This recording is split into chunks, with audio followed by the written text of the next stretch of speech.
Mr. Chairman. Ms. Davis, thank you again for being here, and thanks to all the witnesses. Ms. Davis, in 2012, you were appointed by the ITU as the Special Envoy to promote technology among women and girls, and you've done incredible work on gender in the media with your institute.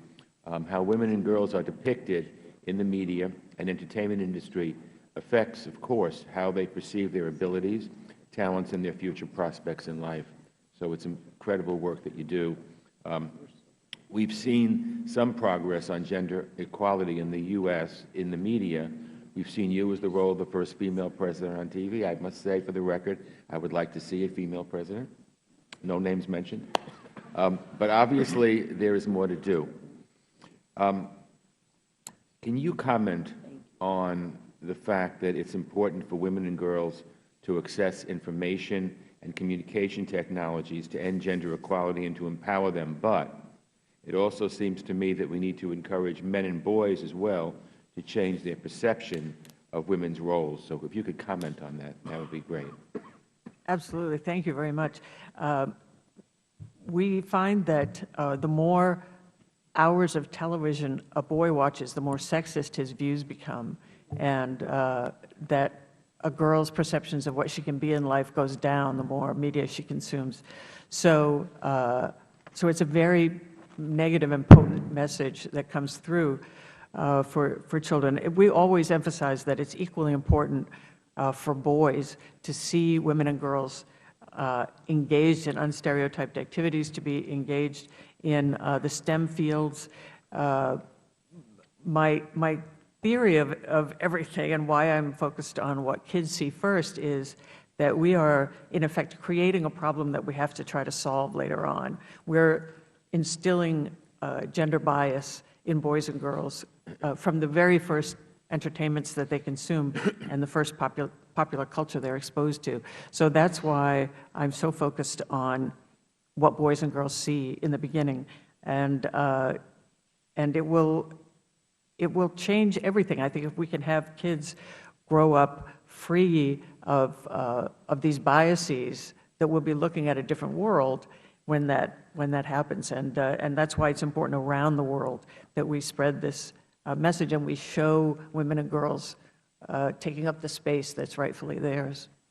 You know, it's amazing because I even see it in my own kids who are now in their 20s and 30s that some of the perceptions or things, not only in this issue, but in many issues that I sort of grew up with and saw around me, that they are, it's incredulous to them that such things could even exist because they're raised in a different world. And so it's really important that we change those perceptions. Right. Thank you. Ms. Warner, our committee has held few hearings that focused on women's and girls' access to education. And if we look at these global reports, they indicate that the gender gap in primary education is closing, but women and girls continue, obviously, to lag behind in education rates in parts of sub-Saharan Africa, the Middle East, and South Asia. And the result of that is that 600 million women around the world are illiterate, which is nearly twice the amount, the number of men. So how do we go from promoting access to education to promoting digital literacy? Can we do both at the same time? And how important is it to introduce young girls to information and communication technologies at an early stage? Obviously, it's important. Thank you. I would make a couple of points. First, I think that there's no going back on the technology, so we have to find a way to integrate it. And one of the ways we found to be effective is to look at what are teachers using around instructional technology and how are they engaging students across the subjects, so that it's not just about teaching it as a separate subject. The second point I would make is that as we look at long-term engagement for women, and we have done a lot to increase access to primary education, that I think we are starting to see the challenges of not investing in secondary education, that's stopping things at primary. And so to the extent we can both advocate for and even with limited resources invest in seeing that more women to go into receive secondary education, and I should say quality secondary education, because I think, as we all know, just being in the classroom may or may not lead to educational outcomes. The World Wide Web Foundation has found that women who have had some secondary education are actually six times more likely to be online than women who have not had any secondary education. So I think the combination of not making it just a separate subject, now that is to say that we also agree we should expand the number of women in technology fields, in STEM fields, and make that investment.